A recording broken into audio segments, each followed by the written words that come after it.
It's March 2023, 15 years after the global economic crisis that rocked the globe, and another banking crisis has hit the world. Once again, many big banks have shown they do not hold enough money as reserves to deal with sudden shocks in the market, like the recent inflation spikes. A snowball of events is now shaking the foundations of financial systems across the globe. It all started with Silicon Valley Bank, or SVB for short. SVB is the largest banking failure since the 2008 financial crisis. The collapse of the California-based lender has sent shockwaves across the global financial markets.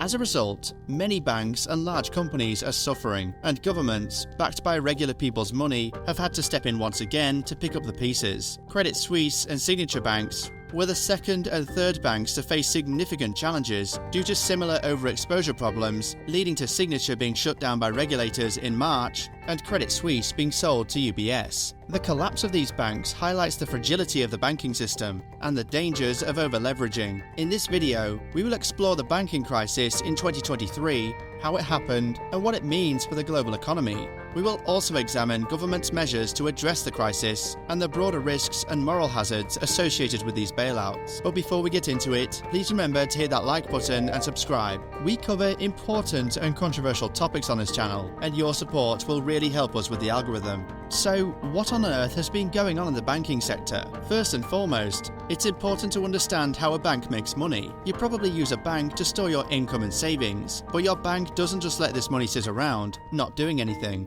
They lend most of their customers money as loans, charging interest for a profit. Over time, banks have calculated how much money all their customers will likely use at any one time and keep just enough cash to cover this amount. It gets complicated when the person or company that takes the loan out then keeps it in the same bank. The bank will then loan most of the money to other customers, knowing it will not all be needed at once. So they have now loaned out the same money twice, known as leverage. So, what could go wrong? Government regulators set a ratio limit on the amount of leverage a bank could perform to make sure there is always enough money at the bank for their customers' needs. With a ratio limit of 10%, a bank with $100 in reserves can lend out up to 10 times this figure, or as much as $1,000.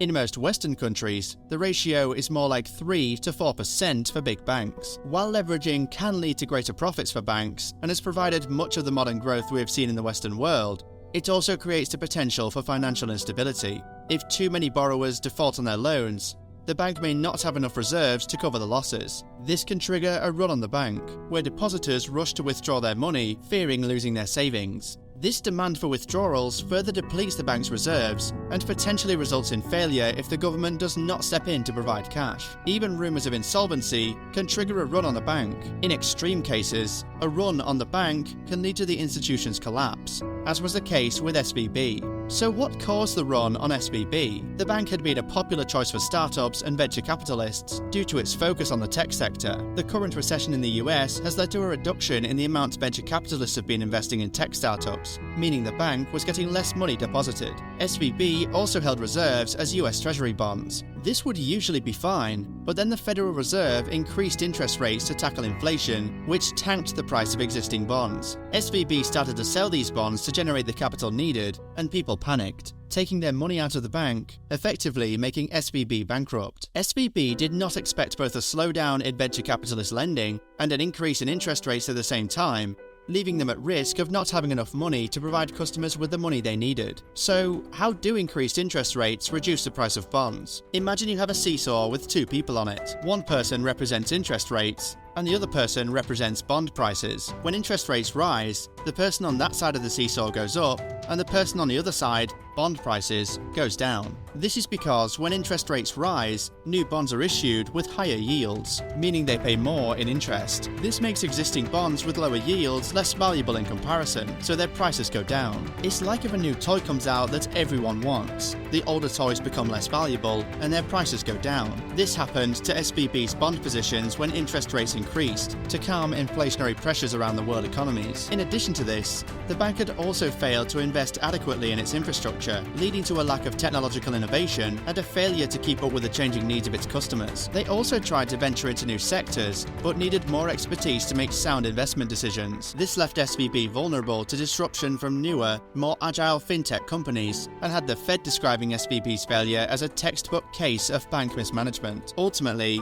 these factors led to a run on the bank. bank, as customers lost confidence in the bank's ability to repay them. The resulting withdrawal of deposits caused the bank's reserves to shrink rapidly, making it impossible for the bank to meet its obligations and, ultimately, its collapse. In response to the banking crisis, the UK and US governments have implemented measures to stabilise the financial system. One example is HSBC's purchase of the UK arm of SVB. This move was seen as a way to prevent the troubled bank's catastrophic collapse and maintain stability in the UK banking sector. In the US, the government has provided additional protection for consumers by increasing the amount of money backed by the FDIC from $100,000 to $250,000. This means that in the event of a bank failure, customers are guaranteed up to $250,000 of their deposits. Additionally, both governments have increased oversight and regulation of the banking sector to prevent similar crises from occurring in the future. These measures include stress tests for banks to ensure they can withstand economic shocks and stricter rules on leverage and risk-taking. So, is this a Layman moment? The banking crisis of 2023 has affected not only Silicon Valley Bank,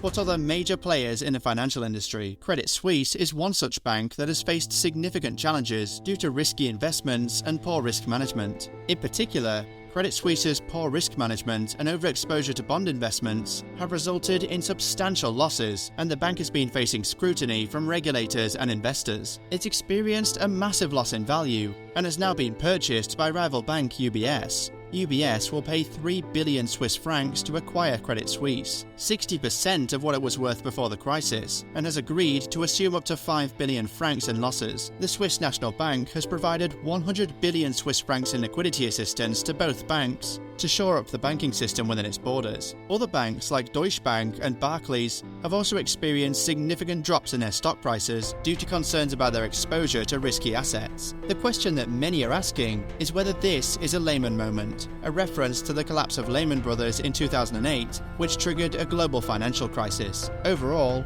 the continued fragility of the banking system remains a significant concern, and the failure of SVB and other banks serves as a warning sign of the potential for future crises. The banking crisis of 2023 poses substantial risks to the global economy, and its impacts could be felt for years to come. One of the biggest concerns is the potential for a global credit crunch, where banks become reluctant to share money to each other and to businesses and individuals. This can lead to a sharp reduction in credit availability, making it harder for companies to borrow money to invest and expand, and for consumers to obtain loans to buy homes and other large purchases. The crisis has revealed the need for regulators and central banks to take action to prevent another worldwide financial crisis. The collapse of Silicon Valley Bank and other major banks has shown that there are still severe weaknesses in the global financial system that need to be addressed. There is a pressing need for more robust, greater transparency and more effective risk management practices to prevent future banking collapses. In response to the crisis, regulators and central banks around the world have implemented a range of measures to stabilize the financial system. For example,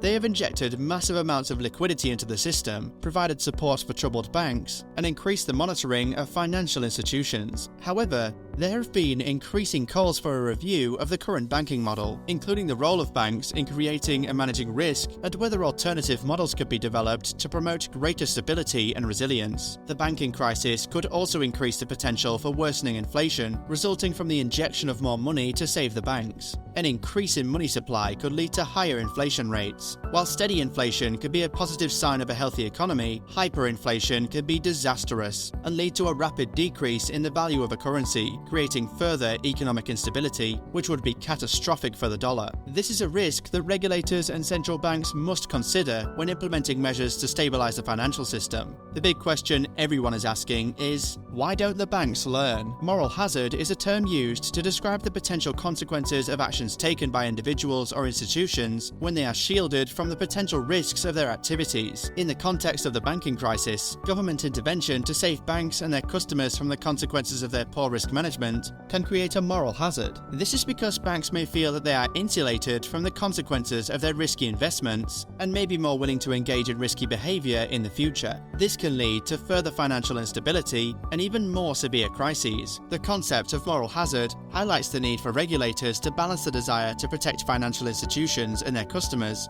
with the need to maintain stability in the financial system and avoid creating incentives for excessive risk-taking. If banks are protected from their risks, we get a situation where we have privatized profits but socialized losses. Company earnings should be seen as the rightful property of shareholders, but company losses due to mismanagement should not be society's responsibility. So, the recent collapses of Silicon Valley Bank and Signature Bank and the subsequent troubles faced by Credit Suisse have highlighted the fragility of the global banking system. The use of complex financial instruments and excessive risk-taking practices have led to severe consequences for these institutions and their clients. Government intervention in the form of bailouts and takeovers can create moral hazard and perverse incentives, where the bankers receive the benefits of taking risks, but the public pay for the consequences when it goes wrong. The potential for a global credit crunch, hyperinflation, and a worldwide economic crisis looms large. The interconnectedness of the global economy means that the effects of these crises are not limited to the financial sector alone. The actions taken by regulators and central banks are critical in preventing such outcomes,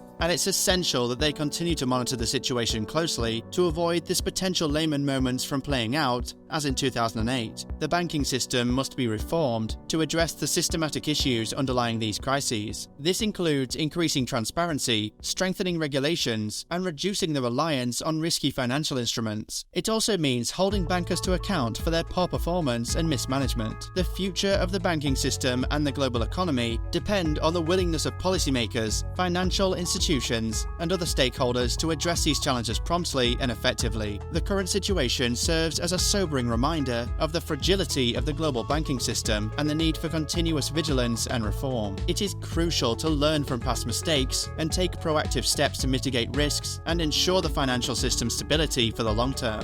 If you enjoyed this video, why don't you check out one of our others? And remember to like and subscribe so you don't miss the latest IE content.